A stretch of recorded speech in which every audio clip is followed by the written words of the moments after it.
Hi అండి అందరికీ.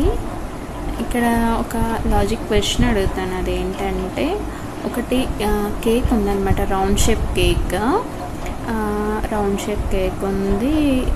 దాన్ని ఏం చేయాలి అంటే ఇప్పుడు 3 times కట్ చేయాలి. ఓన్లీ 3 times కట్ చేయాలి. 3 times కట్ చేస్తే మనకు రిజల్ట్ ఏం రావాలి అంటే 8 ఈక్వల్ పీసెస్ రావాలి. ఓకే, 8 ఈక్వల్ పీసెస్ రావాలి. ఓన్లీ 3 times కట్ చేయాలి, 8 ఈక్వల్ పీసెస్ రావాలి. సో దీని ఆన్సర్ ఎవరు చెప్తారో చెప్పండి, కామెంట్ బాక్స్లో కామెంట్ చేయండి. ఇఫ్ ఇన్ కేస్ ఆన్సర్ కావాలి అంటే పార్ట్ 2 అనేసి కామెంట్ చేయండి.